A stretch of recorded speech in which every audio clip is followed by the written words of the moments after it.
Am I the a-hole for not getting rid of my pets so my pregnant friend could stay with me? I, female 32, have 4 rescue pigeons that cannot be released because of health reasons, like can't fly.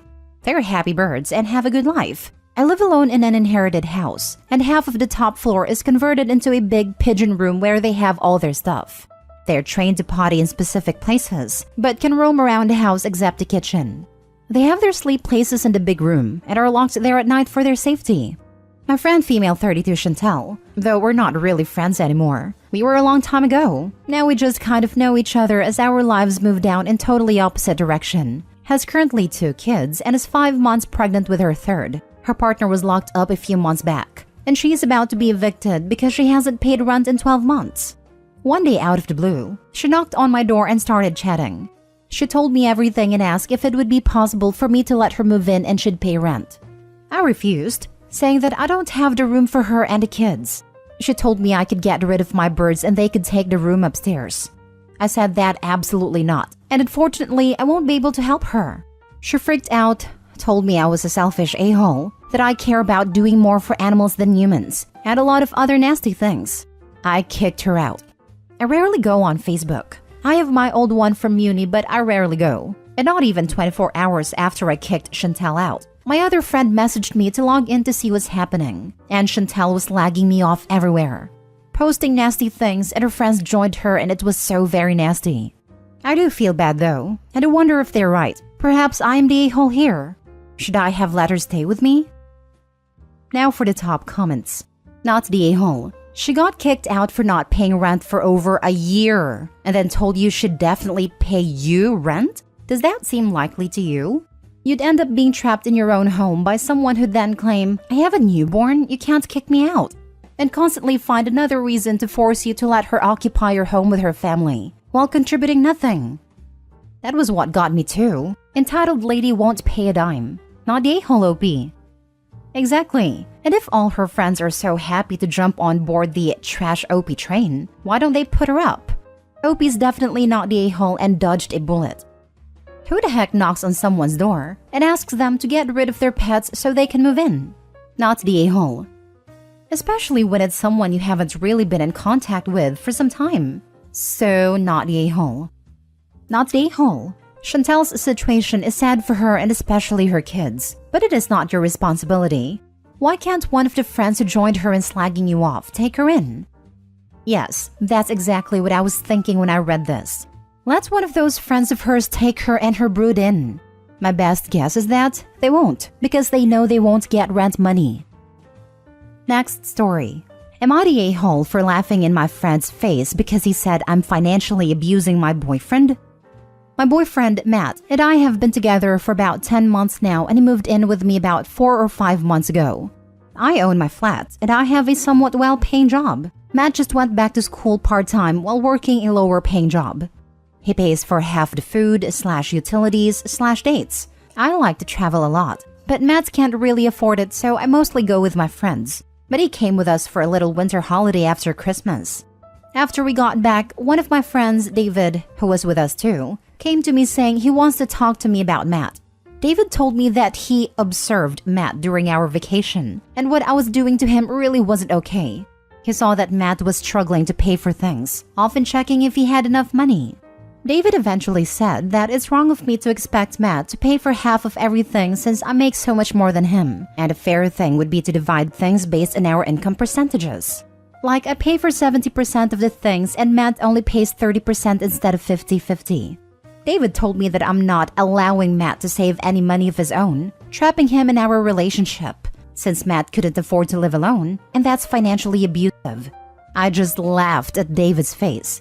This is one of the most ridiculous things I've ever heard. I didn't really try to refute anything he was saying because none of it made any sense. David got really offended, /angry, /disappointed, or I don't know what. It was kind of hard to read, and he said he expected better of me. That he came to me with a genuine concern wanting to be helpful, and he didn't expect my immature reaction to it. It has been a couple days since this, and I still can't wrap my head around it. I'm thinking maybe I should apologize to David for laughing at him, as he really did look concerned. But what the heck was he even thinking about? Am I the a-hole?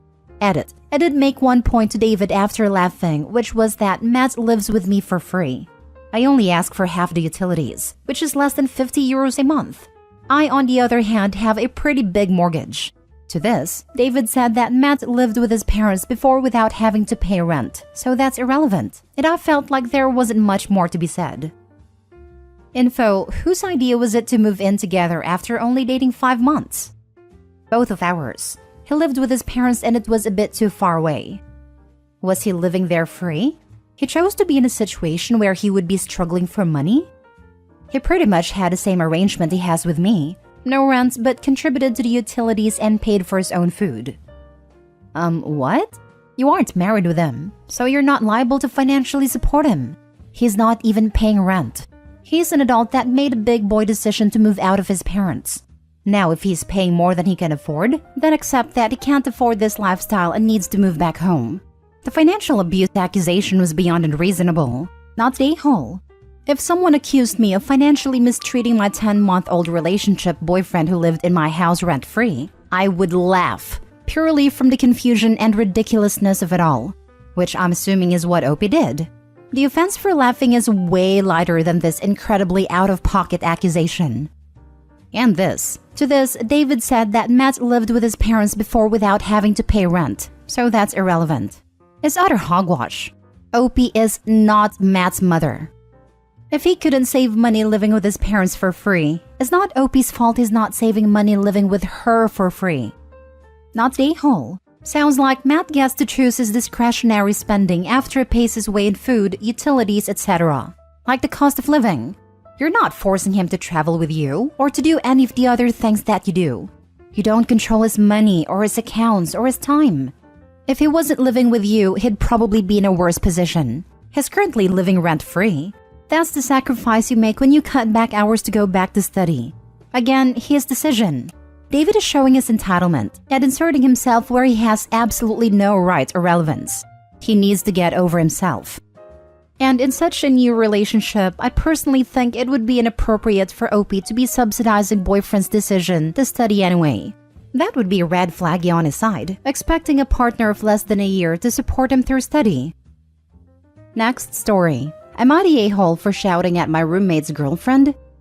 Quick backstory. Me and Danielle have been best friends ever since we moved into an apartment in our freshman year.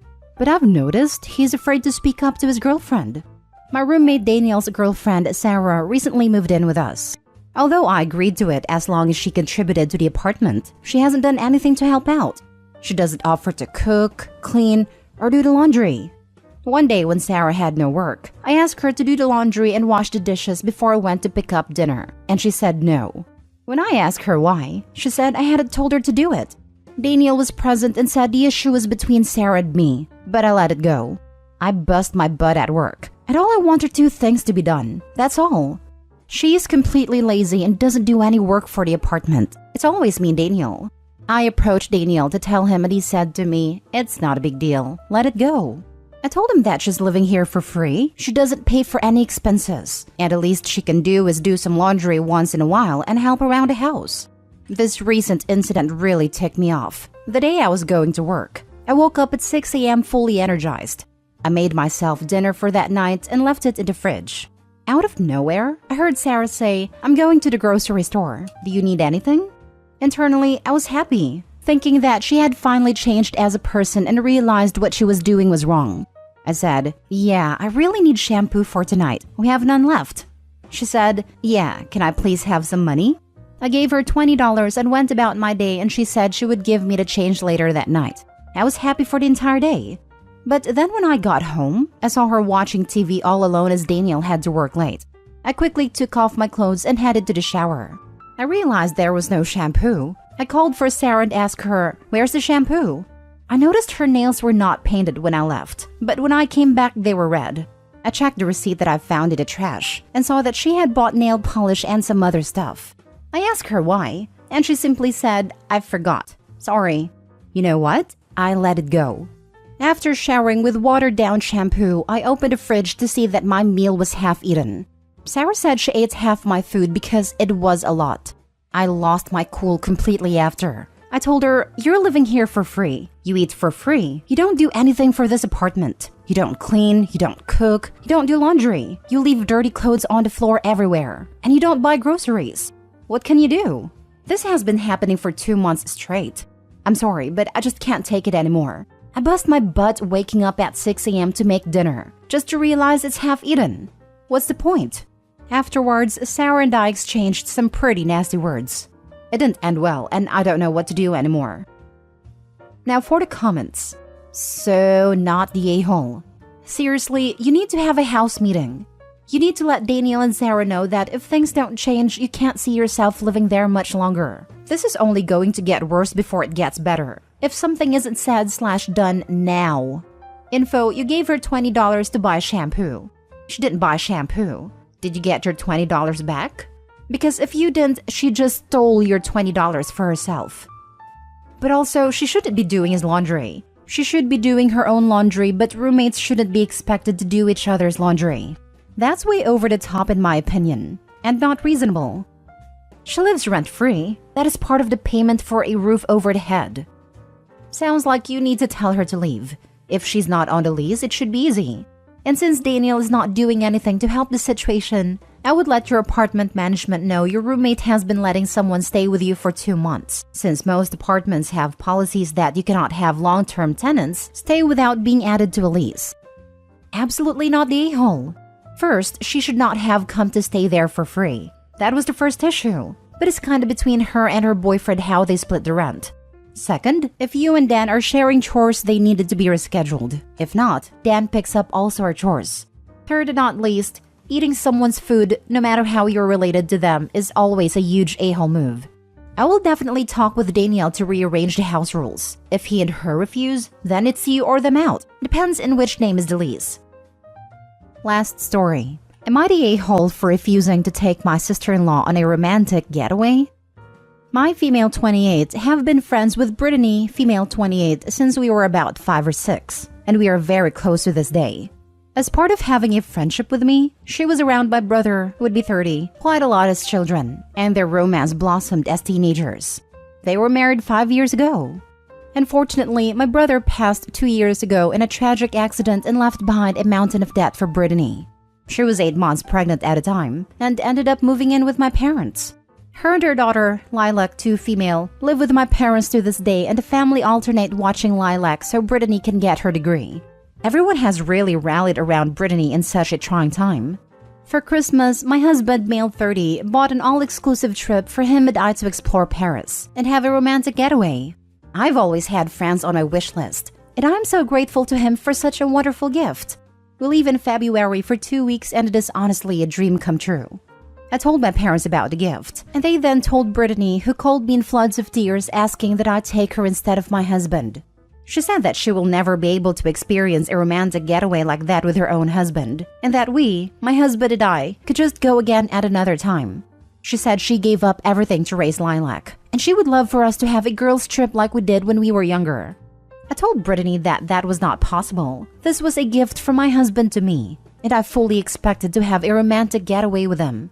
Brittany told me that I was punishing her for being a widow, and that it was unfair I would have a love affair in Paris, while she cried at my brother's grave. My husband thinks she is trying to make me feel guilty, but said he would step out of the trip if I would like to take Brittany. The thing is that I want to go with my husband, but my parents have since called to tell me that they would watch Lilac and that I should not rub my happy marriage in Brittany's face. My mom told me I would be selfish to leave a grieving widow over Valentine's Day. Am I being an a-hole?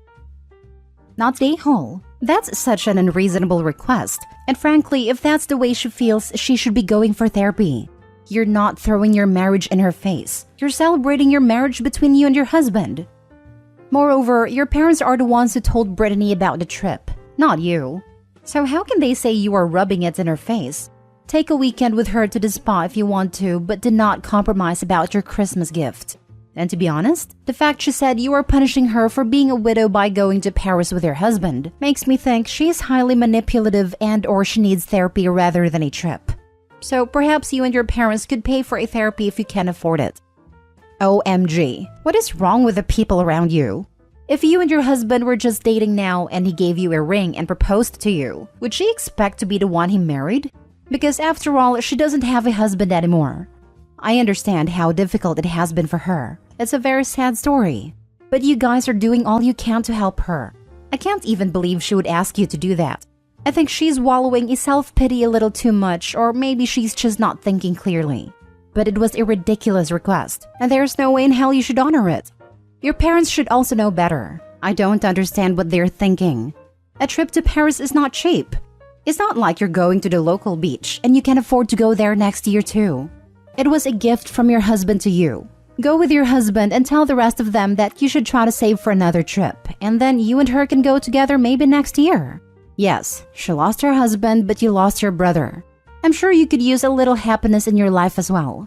Go to Paris. Do not feel guilty. Enjoy the heck out of yourselves. The rest of them will get over it. If not, they're not very good friends/family. I had a similar thought. What the heck is wrong with these people? It's like the post about the girl whose family had a go at her because her girlfriend gave her a cake on her birthday and posted a picture on Insta saying happy birthday just because her birthday was the day her nephew passed away. Why do some people think everyone else should stop celebrating because they lost someone? And I do